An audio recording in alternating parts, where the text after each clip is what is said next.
In the 1950s, Monroe, North Carolina, was a town gripped by fear.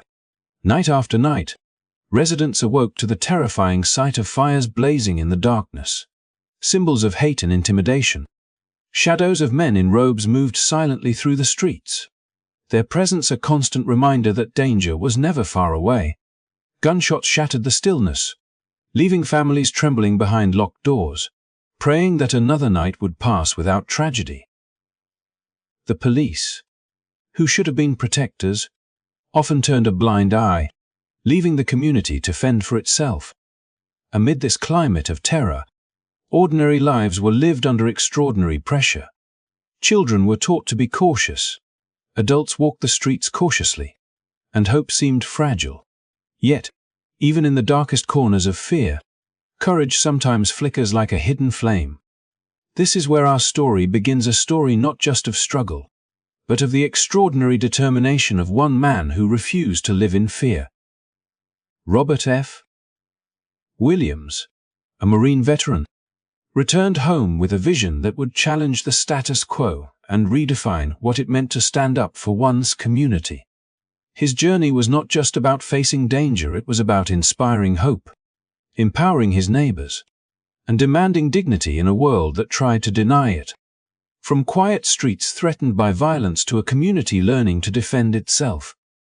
This is the story of courage that shook the foundations of hate. Stay with us as we explore how one man's bravery changed the course of history in Monroe. If you are ready to uncover this incredible journey, make sure to like this video, subscribe to our channel, and hit the notification bell so you never miss a story that brings history to life. Your support helps us keep telling these powerful stories of resilience, courage, and justice. Robert F. Williams was born in 1925, into a world where fear and injustice were woven into the very fabric of daily life, and from an early age, he learned that survival often required courage far beyond his years. Growing up in Monroe, North Carolina, he witnessed firsthand the harsh realities of Jim Crow segregation, where laws and customs conspired to keep black families subjugated and powerless.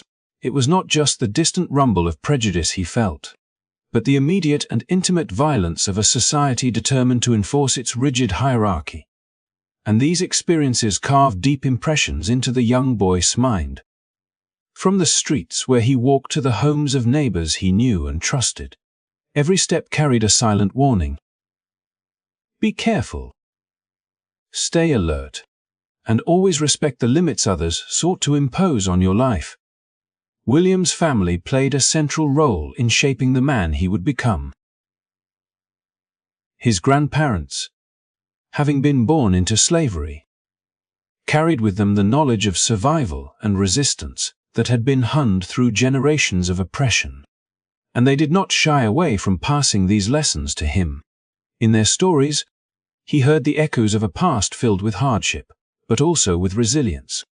The wisdom of ancestors who understood that dignity often came at the price of courage.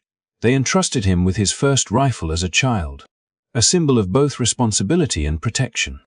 And from that moment, he began to internalize the idea that self-defense was not a matter of aggression but of necessity, a principle that would guide him throughout his life, even outside his family. The world taught young Robert lessons in the harshest ways. One particularly searing memory occurred when he was just 11 years old, witnessing a white police officer mercilessly assault a black woman in broad daylight. The officer, later revealed to be the father of a future U.S. senator, dragged the woman to jail as she bled and struggled, leaving an indelible mark on Williams' understanding of systemic injustice. That moment crystallized a truth that would stay with him forever. In a world governed by prejudice, fairness could not be taken for granted, and the protection of one's community might rest solely in the hands of those willing to stand firm. Yet despite the terror that surrounded him, Williams' upbringing was not defined solely by fear. The lessons imparted by his family instilled in him a sense of pride, a recognition of the strength inherent in his heritage, and a belief that dignity was something to be defended, even in the face of overwhelming odds. These lessons were not abstract ideals. They were practical, lived experiences that taught him how to read danger, how to act decisively, and how to inspire others to stand with him when necessary. Growing up in Monroe, he saw clearly that survival required both awareness and action, that courage could be a quiet but powerful force, and that the willingness to defend oneself and one's neighbors could become a beacon of hope for an entire community.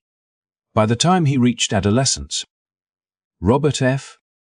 Williams was already forming the convictions that would define his life: a deep-seated belief in justice, a commitment to protecting his people, and an understanding that true leadership often meant facing danger when others would turn away. His early experiences, rooted in both the brutality of the Jim Crow South and the wisdom of a family who had endured generations of oppression, forged a character capable of extraordinary resilience. In every challenge he would later confront, from organizing his community to standing against powerful and violent adversaries, the foundation laid in his childhood the lessons of vigilance, self-defense, and moral courage remained the guiding force that allowed him to transform fear into determination and, ultimately, to inspire a movement that reverberated far beyond the streets of Monroe. By the time Robert Williams was 11, the harsh realities of life in Monroe had already begun to shape his understanding of the world. But nothing left a mark as indelible as the day he witnessed a brutal act of police violence against a black woman. In the middle of the street, under the glaring sunlight, a white officer struck without hesitation, dragging her through the dust and debris as she struggled, her cries echoing through the neighborhood. Williams watched, frozen with a mixture of fear and indignation, as the injustice unfolded before him. That moment crystallized the bitter truth that would haunt him throughout his life. The systems meant to protect citizens were often aligned with oppression, and the color of one's skin could determine whether safety was granted or denied. It was a lesson written not in textbooks, but in the blood and anguish of his community. A lesson that would fuel his determination to demand justice in every action he would later take. As Williams grew older, he sought opportunities beyond Monroe, moving north to Detroit during World War I in search of better prospects. Yet even there, the shadow of racial inequality remained persistent. In the bustling auto factories, he witnessed both the promise of work and the limitations imposed by discrimination. The racial tensions that boiled over in the 1943 Detroit race riot exposed him to the violent outcomes of systemic inequality in a city that, unlike Monroe, was far removed from the segregated South but still deeply divided. The riot revealed the fragility of social order when prejudice went unchecked, and for Williams, it reinforced a growing understanding that the struggle for dignity and equality was neither abstract nor distant. It was immediate, urgent, and often dangerous. Soon after, he was drafted into the United States Marine Corps, an institution that, while disciplined and structured, was still rigidly segregated. Williams carried out his duties with precision and honor, yet he was constantly reminded of the limitations placed upon him because of the color of his skin. Opportunities were restricted, respect was conditional, and the same society that celebrated his courage in battle simultaneously denied him full recognition as a citizen and a human being. These experiences layered on top of the lessons of his youth, forging a resolve that would define his later life. The understanding that true justice required both awareness and action, and that courage often meant standing firm even when the world around you seemed designed to break you. The combination of early exposure to unchecked brutality, first-hand encounters with urban racial tensions, and the disciplined but discriminatory environment of the military instilled in Williams a vision that was both personal and profoundly communal. He recognized that the fight for justice was not merely about his own rights, but about protecting and empowering those around him who lived under constant threat. Every injustice he witnessed became a catalyst, every challenge an opportunity to develop strategies that combined courage with calculated action. By the time he returned to Monroe as a young adult, married and determined, Williams carried with him not just the memories of oppression but a blueprint for resistance, a philosophy grounded in self-respect, vigilance, and an unwavering commitment to defending the dignity of his community in the face of persistent systemic racism. When Robert Williams returned to Monroe, North Carolina, after his years in Detroit and service in the segregated Marine Corps, he brought with him not only the experiences of a young man shaped by injustice, but also a vision for change that he shared with his wife, Mabel, whose own commitment to justice matched his fervor. Together, they stepped into a community long accustomed to fear and resignation, a town where intimidation had become routine, and the presence of the Ku Klux Klan dictated the rhythm of daily life. Williams understood that change would not come easily, that the weight of generations of oppression could not be lifted with speeches alone. Yet he approached his task with a quiet determination that belied the danger he faced at every turn. Recognizing that organized action was essential, Williams became actively involved in the Monroe branch of the NAP, and it was not long before he rose to the position of chapter president. This role provided him with a platform to confront the systemic injustices that had long been ignored or tacitly condoned by local authorities. Unlike many who worked cautiously within the shadows of segregation, Williams sought tangible results, believing that even small victories could signal a shift in the balance of power and instill a sense of dignity in a community that had been taught to fear its own voice. His approach combined careful strategy with boldness, understanding that symbolic victories could carry enormous weight in shaping both perception and morale. One of his earliest campaigns focused on Monroe's public library, a facility funded by taxpayers yet closed to black residents. In a town where the denial of such basic services was considered normal, Williams recognized the deeper significance of access to knowledge, education, and cultural resources. He rallied the community, organized petitions, and engaged in discussions that highlighted the hypocrisy of a system that took black contributions while denying black citizens their rightful benefits. Through relentless advocacy and strategic negotiation, Williams succeeded in integrating the library, allowing black residents, many of whom had previously faced barriers to even entering the doors, to access books, learning spaces, and the quiet dignity of public institutions previously denied to them. This achievement, while seemingly modest, resonated far beyond the library walls.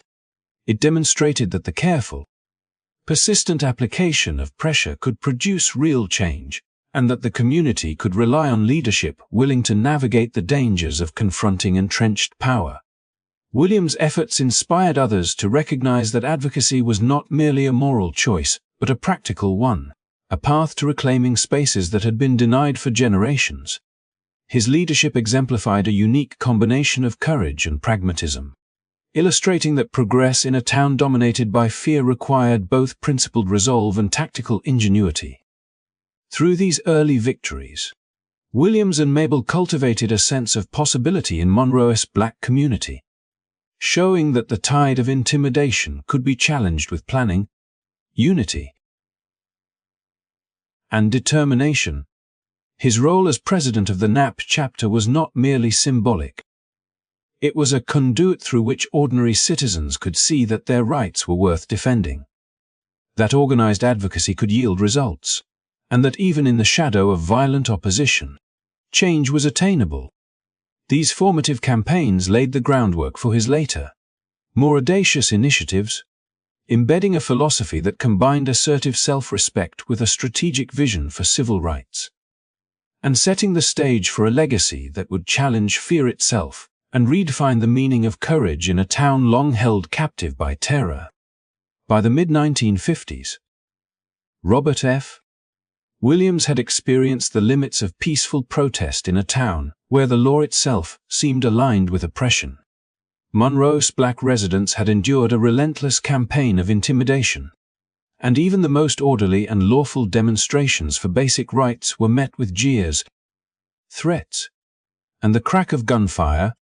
One of the pivotal moments came when Williams organized peaceful pickets at the city's segregated swimming pool, a tax-supported facility from which black children were barred. What began as a dignified demand for equality quickly escalated into chaos when hostile crowds of white segregationists opened fire on the unarmed demonstrators, sending families scrambling for cover while police stood idly by. The violent spectacle underscored a harsh reality.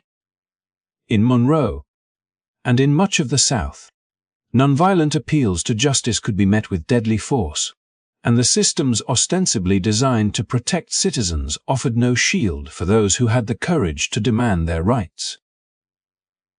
For Williams, this was a moment of profound clarity. The people of Monroe could no longer rely solely on appeals to the law or the goodwill of those in power. Survival and dignity required a new form of preparedness. Drawing upon his own experience as a Marine and his lifelong exposure to the stories of his grandparents' courage in the face of oppression, Williams conceived a bold, unprecedented plan. He would organize a group of black men willing to defend their community not for aggression, but for protection, not for revenge, but for survival. With careful planning and strategic foresight, he founded what he called the Black Armed Guard, an initiative that would forever alter the dynamics of power in Monroe. Williams recruited around 60 men, many of them veterans like himself, men who understood the discipline and responsibility required to handle firearms with care and precision. They trained rigorously, learning not only marksmanship but also tactics for protecting homes and neighborhoods, establishing defensive positions, and responding to threats in a coordinated manner. Each man understood that their purpose was not to seek out confrontation, but to provide a shield against the terror that had long haunted Monroe's black communities. The Black Armed Guard was both a practical response and a powerful statement. It communicated that black citizens had the right and the capability to protect their families when the authorities refused to do so. This initiative represented more than self-defense. It was a profound assertion of dignity and agency. For decades, the Keek and sympathetic local officials had relied on fear to control black residents, counting on their silence and submission. Williams' decision to train armed defenders disrupted this dynamic completely, sending a clear and unambiguous message. The era of passive endurance had ended. The presence of the Black Armed Guard in Monroe created a palpable shift in the balance of power. The men patrolled strategically, ensuring that night riders and other threats could not strike with impunity. Their vigilance reassured families who had lived for years under the shadow of terror, and it injected a newfound sense of courage into the community. Williams' approach, while controversial to some outside observers, was deeply rooted in principle. He did not glorify violence, nor did he seek to provoke unnecessary confrontation.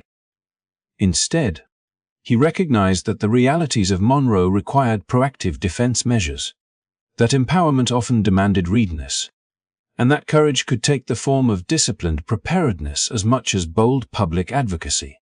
The creation of the Black Armed Guard was a transformative chapter in Monroe's struggle for civil rights, demonstrating that self-respect and protection could coexist with the pursuit of justice, and laying the foundation for a model of community defense that would echo throughout the broader Black freedom movement in the years to come.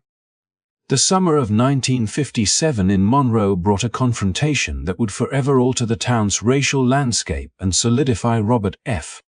Williams' reputation as a leader willing to act decisively when justice failed. Intelligence reached Williams that the Ku Klux Klan had targeted Jr. Albert E. Perry, a respected black physician and vice president of the local NAP chapter, planning a violent attack on his home in Newtown, the heart of the black residential area frequently terrorized by night riders. Recognizing the imminent danger, Williams immediately mobilized the Black Armed Guard, instructing his men to fortify Jr. Perry's modest house. Sandbags were stacked beneath windows, makeshift barricades established, and strategic positions assigned throughout the property and yard. Men with military experience and those trained under Williams' guidance took their posts. Rifles ready, hearts pounding with anticipation and resolve, knowing that they were about to confront a deeply entrenched culture of fear with disciplined courage. As night fell, the sounds of approaching engines signaled the arrival of the clan, a caravan of cars and trucks filled with robed men intent on spreading terror. With headlights off, the attackers crept toward the Perry residence, expecting the usual pattern of intimidation and retreat that had long defined Monroe's black neighborhoods. But this night would be different. Without warning, gunfire erupted from the clan, bullets splintering the darkness and shattering the calm of the street. From within the fortified house, Williams and his armed guard responded with precision, their muzzle flashes illuminating the night as they returned fire with discipline and control. The scene, chaotic yet controlled, was a dramatic reversal of the usual order. The predators had become the hunted, and the community long terrorized now defended itself with unwavering determination. The clan, shocked and unprepared for resistance, faced a reality they had never anticipated. Panic spread through their ranks as their conventional tactics of intimidation failed, and in a matter of moments, they retreated, leaving behind a neighborhood no longer silent under the weight of fear. The immediate aftermath was astonishing. Not a single member of the Black Armed Guard or the Perry household had been harmed, yet the message had been delivered unequivocally. Monroe's black residents had demonstrated that self-defense was both possible and morally justified, and that the mechanisms of terror relied as much on submission as on violence. The repercussions extended far beyond the immediate confrontation. For the first time in memory, clan activity in Newtown and surrounding black neighborhoods sharply declined, with cross burnings, night rides, and intimidation campaigns either ceasing entirely or proceeding with far less audacity. The balance of power had shifted. The previously untouchable force that had dominated Monroe for decades was confronted with a community unwilling to accept passive victimhood.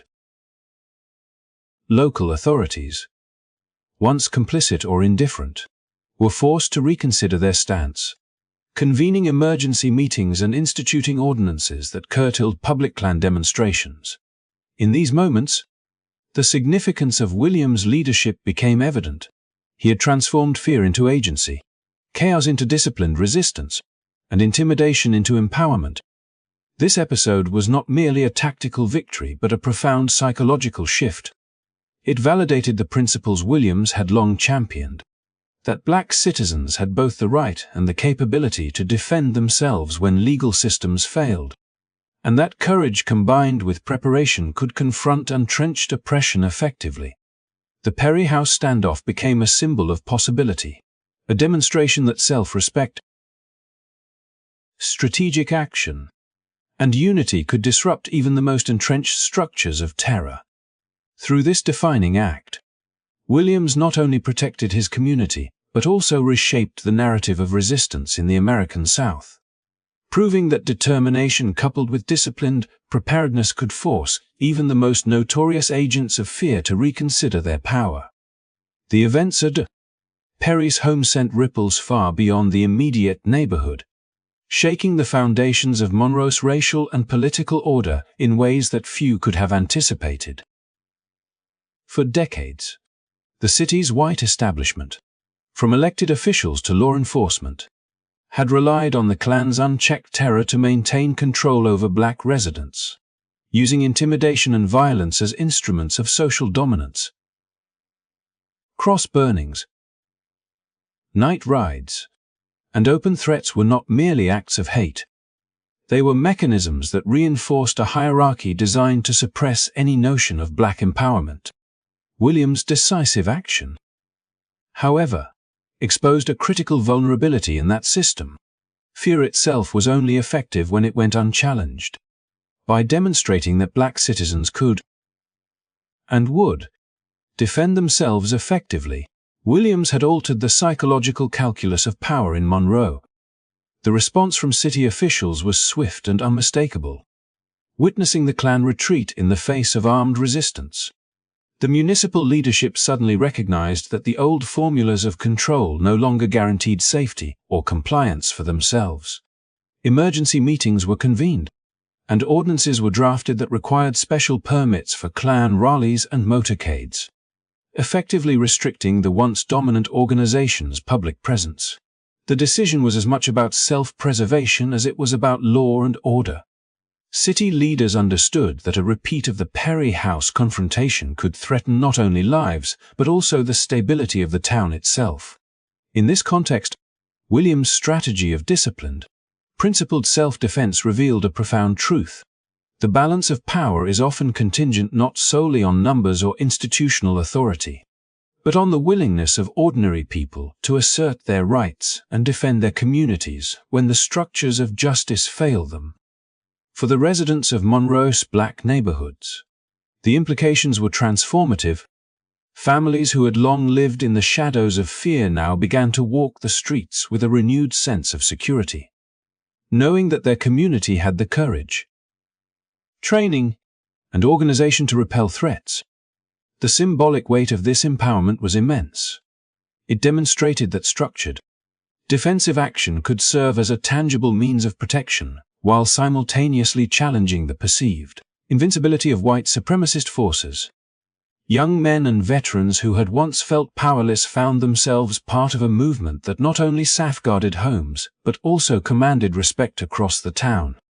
The Perry House standoff and its aftermath became a template for asserting dignity and self-determination, a practical demonstration that courage, discipline, and unity could redefine social norms in a hostile environment.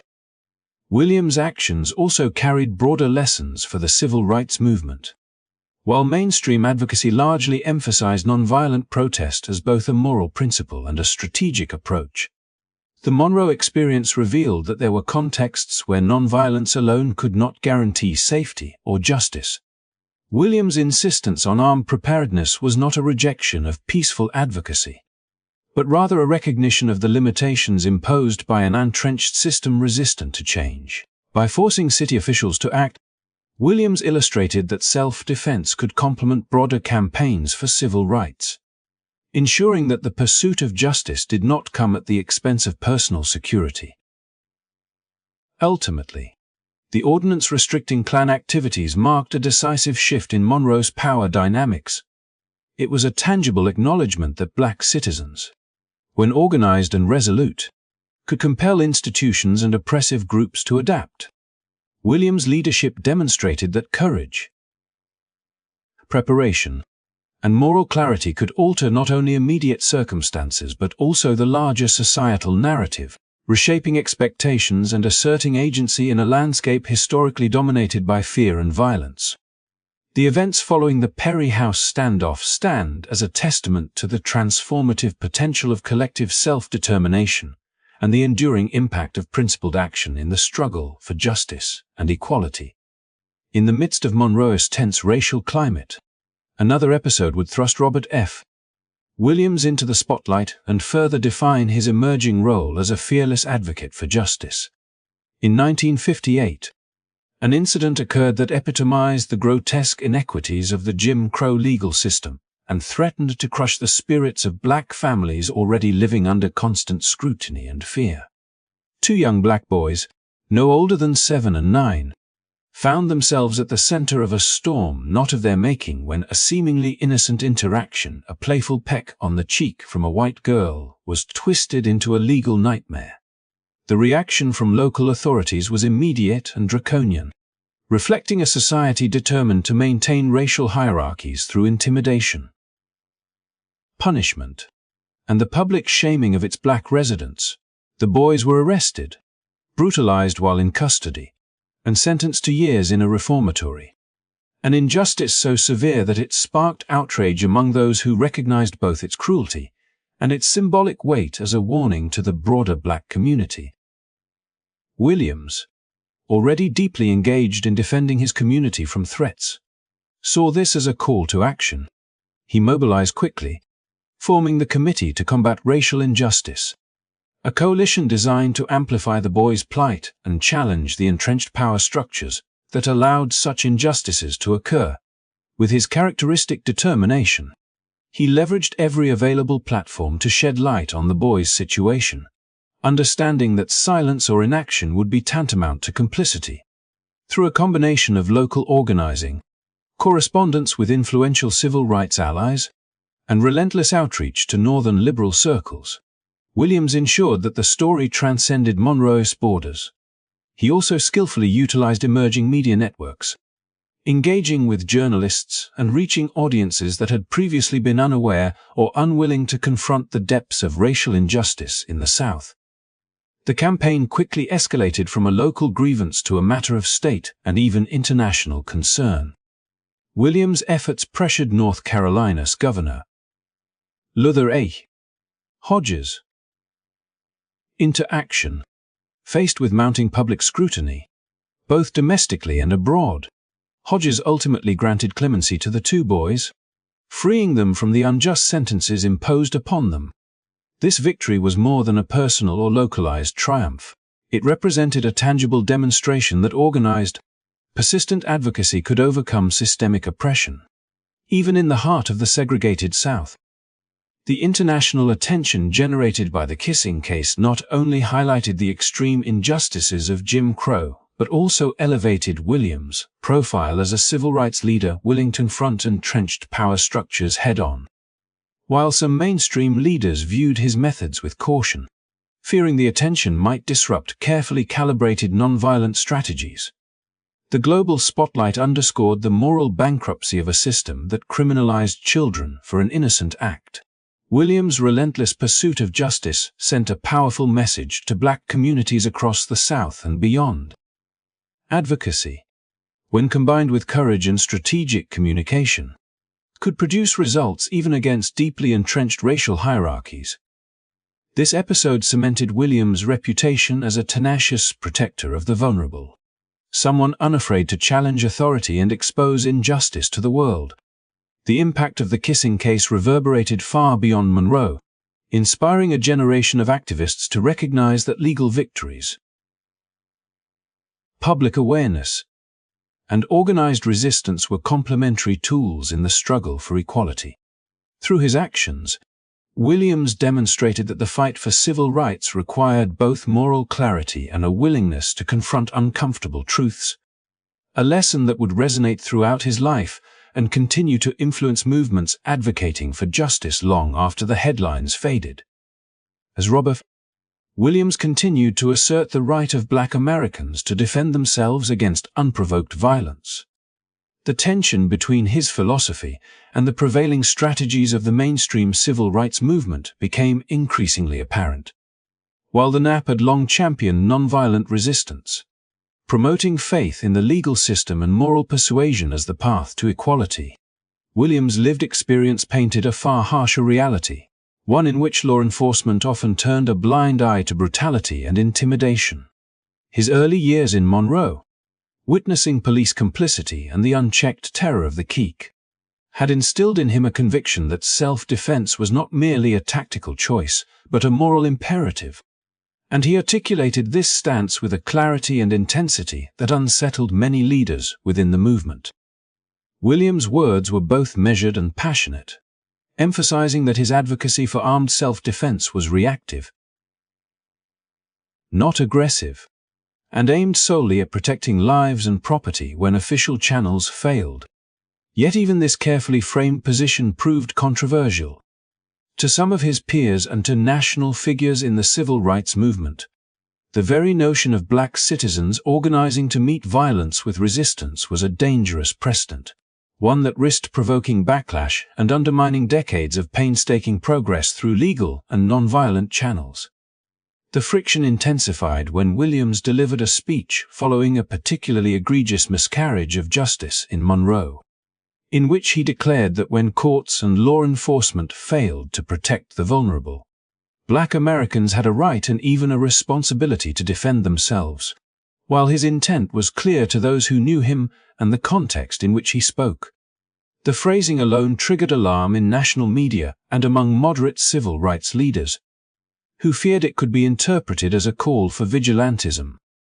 The consequences of these statements were swift and significant. The NAP, eager to maintain its strategy of nonviolent protest and to avoid public controversy, suspended Williams from his presidency of the Monroe chapter, effectively sidelining him within the organization he had served with dedication. At the same time, Williams drew attention from law enforcement agencies beyond North Carolina. Edgar Hoover's B, ever vigilant against what it considered subversive or radical activity, began monitoring Williams closely, compiling reports that labeled him as a potential threat. In some internal documents, he was even characterized with derogatory and pathologizing terms, reflecting a broader unease in federal circles about any figure willing to challenge racial hierarchies through organized self-defense. Despite these pressures, Williams remained steadfast, refusing to recant or dilute his philosophy. He understood that the safety and dignity of his community depended on the courage to confront both overt violence and institutional indifference, and he accepted the personal and professional costs of this stance. To the residents of Monroe, Williams' suspension and the scrutiny he faced only underscored the precariousness of their lives and the necessity of his approach. They had witnessed him train local black men in self-defense, protect homes from night riders, and advocate tirelessly for children and families subjected to systemic injustice. His words were not abstract theories but lived principles tested under fire. This period marked a critical turning point in Williams' journey, highlighting the tension between militant self-protection and mainstream nonviolence, and illustrating how courage and moral clarity can simultaneously provoke institutional resistance and inspire grassroots loyalty. While national leaders debated tactics and authorities scrutinized his every move, Williams' resolve never wavered. His commitment to the principle that no person should endure violence passively became a defining feature of his leadership, cementing his legacy as a figure willing to confront both the terror of the KKK and the cautious caution of his allies, ultimately shaping a vision of civil rights that integrated the defense of life with the pursuit of justice. The summer of 1961 in Monroe, North Carolina, marked a crescendo in the life of Robert F.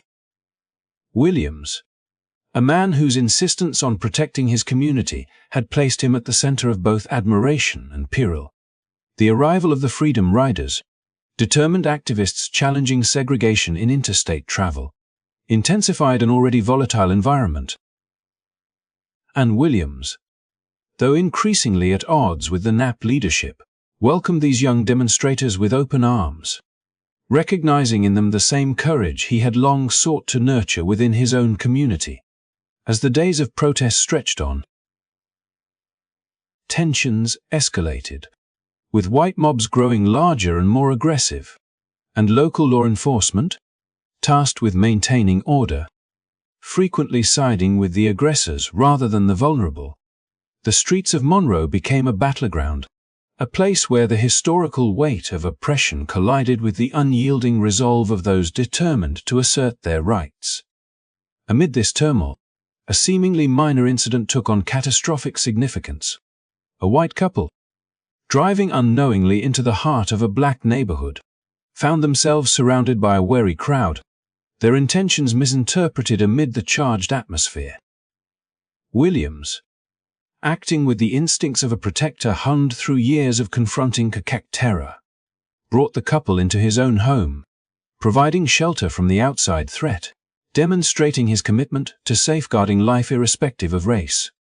Yet in the fevered racial climate of 1961, this act of humanity was twisted into an allegation of kidnapping, a charge both absurd and dangerous, weaponized by authorities intent on curbing his influence and intimidating the community he led.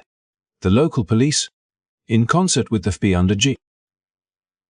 Edgar Hoover, escalated their efforts, threatening Williams with the prospect of lynching and making it abundantly clear that remaining in Monroe would endanger not only his life, but the lives of his family. Faced with imminent danger, Williams made the agonizing decision to flee, a tactical retreat that carried the weight of exile and uncertainty. he and his family slipped out under the cover of night, leaving behind the home, friends, and community he had fought to protect, crossing first into Canada, where the relative safety of the northern border offered temporary respite, before securing passage to Cuba, a nation willing to offer asylum to a man whose fight against racial oppression had become a cause célèbre. In Havana, Williams found not only refuge but a platform from which to amplify his message, establishing Radio Free Dixie, a broadcast that would crackle over short-wave airwaves into the American South, blending the soulful rhythms of blues and jazz with impassioned commentary on racial injustice and the necessity of self-defense.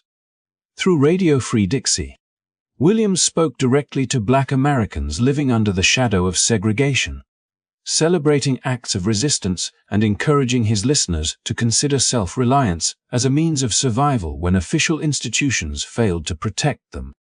He articulated a philosophy grounded in the moral imperative to preserve life and community, emphasizing that meeting violence with preparedness and courage did not equate to aggression, but to the assertion of dignity in a society that often denied it. The broadcasts were a lifeline and a clarion call, offering both solace and empowerment, while simultaneously drawing the scrutiny of U.S. authorities who feared the radical potential of his message. Williams' words, transmitted nightly into homes and hearts across the South, cemented his status as a revolutionary voice, one who had transformed personal peril into a beacon of resilience, ensuring that the struggle for justice would continue even from afar, and that the principles of courage, defense, and unwavering commitment to one's community could reach far beyond the borders of Monroe. In the years following his exile, Robert F. Williams transformed his personal struggle into an international campaign, traversing continents to place the fight against American racial oppression within the broader context of global human rights. From Havana to Beijing, from Moscow to Hanoi, he carried with him the stories of Monroe, of the Black Armed Guard, and of ordinary Black Americans forced to confront extraordinary dangers simply to live with dignity. In Cuba, Williams was welcomed not merely as a fugitive but as a symbol of resistance, his experiences resonating with revolutionary governments eager to challenge the moral authority of the United States on the world stage. Through these international connections, he was able to amplify the voices of those silenced at home, demonstrating that the plight of Black Americans was not an isolated struggle, but part of a global pattern of oppression, colonial legacy, and systemic injustice. Williams' travels to China brought him into dialogue with leaders of anti-imperialist movements, where he drew parallels between the fight against racial segregation in the American South and the broader struggle of nations seeking independence and self-determination. In these discussions, he framed the United States' treatment of its Black citizens as a profound moral failing, emphasizing that the oppression of a people within a powerful nation had implications for global justice and human rights. His presence and speeches resonated deeply with both international audiences and the emerging generation of Black activists back home, providing intellectual and moral validation for a more assertive approach to civil rights. Through these interactions, he forged ideological and strategic connections, demonstrating that resistance to injustice, whether colonial or domestic, required courage, organization, and, at times, the willingness to challenge conventional strategies. Meanwhile, Williams' writings, including his seminal work Negro with Guns, circulated widely, serving as both memoir and manifesto, chronicling his experiences in Monroe while laying out a framework for armed self-defense as a legitimate response to systemic violence. His ideas influenced a growing number of young Black radicals and community organizers, providing a conceptual bridge from traditional civil rights activism to the more militant, self-reliant posture adopted by groups like the Black Panther Party. Leaders such as Hugh P. Newton cited Williams as a forefather of Black empowerment, drawing on his insistence that safety, dignity, and freedom required both moral clarity and practical action. Through his international travels, Williams also underscored the interconnectedness of struggles against oppression, illustrating that lessons learned in one context, whether the disciplined defense of Monroe's neighborhoods or the international advocacy of human rights, could inspire action elsewhere, creating a ripple effect of resistance and empowerment. By engaging with leaders and communities abroad, Williams positioned himself as a global advocate for justice, turning exile into a platform for amplifying the voices of those denied equality in their own country. His experiences highlighted the universality of the human desire for freedom and dignity, framing the fight against racial oppression not simply as a domestic issue, but as part of the ongoing global struggle for human rights. Through his travels, his writings, and his broadcasts, Williams not only kept the story of Monroe alive, but ensured that his philosophy of courage, self-defense, and international solidarity reached a far wider audience, inspiring generations of activists to see their fight for justice as part of a larger, interconnected movement for equality across the world. By the time Robert Williams returned to the United States in 1969, nearly a decade had passed since he had been forced into exile, and the country he came back to had changed in profound ways. The civil rights movement had transformed the landscape of American society, with legal victories like the Civil Rights Act and the Voting Rights Act marking monumental steps toward equality. Yet, the underlying struggles and systemic inequities that had fueled Williams' activism remained, and the lessons he had learned in Monroe, Havana, and beyond continued to resonate. Upon his return, he sought not the spotlight but a quiet life, settling with his family in Michigan, far from the intense scrutiny and danger that had once defined his every move in North Carolina. Even in relative obscurity, Williams did not abandon his commitment to justice. He mentored young activists, passing down practical wisdom, historical context, and the unshakable belief that self-respect and courage were as essential as legal protections. His guidance helped nurture a new generation of leaders who understood that the fight for equality required vigilance, preparation, and a readiness to confront threats directly when necessary. Williams' legacy extended far beyond his personal survival or his role in local events. The strategies he pioneered in Monroe, organizing armed self-defense, protecting vulnerable communities, and asserting the right to defend one's family and neighbors, laid the groundwork for broader movements in the 1960s and beyond. Groups such as the Deacons for Defense and the Black Panther Party drew on his example, demonstrating that disciplined, principled, and community-focused resistance could coexist with broader efforts to achieve political, social, and economic justice.